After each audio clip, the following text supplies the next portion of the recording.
Street culture. Street culture.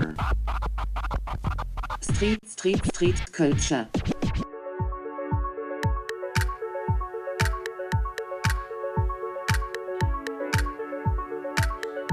J'ai toujours dessiné, j'ai fait les beaux-arts, je suis sorti designer industriel.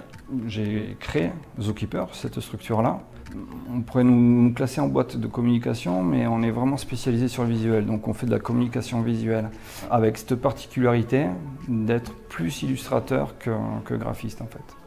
Lichen, c'était une association qu'on a créée à plusieurs il y a 2 ans pour essayer de faire évoluer la communication dans le milieu environnemental, essayer d'amener plus de ludique. Donc on crée des moments de partage grâce à l'art où les gens peuvent commencer à discuter et échanger en fait des idées. Par exemple, quand on a fait la Cernam, c'était intéressant parce que c'est un achat d'art public. Donc on a proposé un projet graphique mais qui en plus était simple. Parce que graphiquement, sur 170 mètres, il fallait pouvoir le réaliser en 17 jours. Et en plus, il fallait que techniquement, les gens puissent participer. Si tu fais des choses trop techniques, tu ne peux pas faire participer les gens, quoi. Dans l'idée de vouloir créer du lien entre les gens, effectivement, il y a 2-3 SDF qui sont venus participer, mais vraiment du début jusqu'à la fin, on les a intégrés, ils dormaient là. Ces clivages disparaissent complètement, on est tous derrière un pinceau, une couleur, quoi, et finalement les gens discutaient entre eux, parfois sans savoir d'où ils venaient en fait, quoi, et qui ont oublié complètement leur classe sociale, leur niveau de vie, et qui échangeaient tout simplement, quoi. Ça c'était chouette, ça c'était bien, et c'est ce qu'on voulait faire, quoi.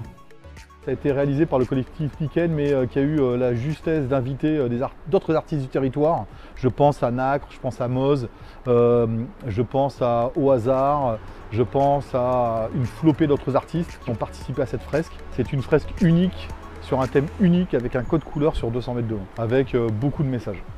Tu vas retrouver une partie de la fresque qui parle de l'impact de Fukushima, par exemple, quoi. Un petit message sur les Banana Papers. Il y a un petit message sur les Anonymous. Il y a tout un tas de petits messages qui sont impulsés dans cette fresque, tout en subtilité, mais il faut que ce soit présent tout le temps. Il y a toujours une conviction qui est déployée.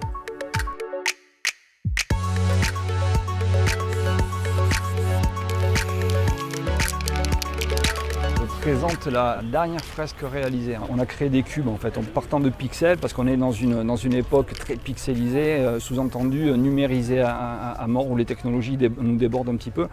L'idée qu'on a voulu faire passer, c'est qu'on est dans un univers où on nous encube d'une certaine façon, et on nous empile. L'idée, après la phase de la création de cette première fresque, c'est maintenant d'amener les étudiants à participer à un atelier qui va leur apprendre à concevoir un projet de A à Z.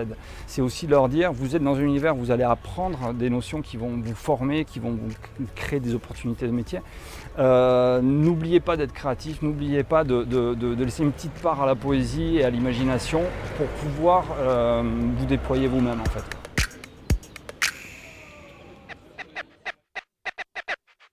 Street culture.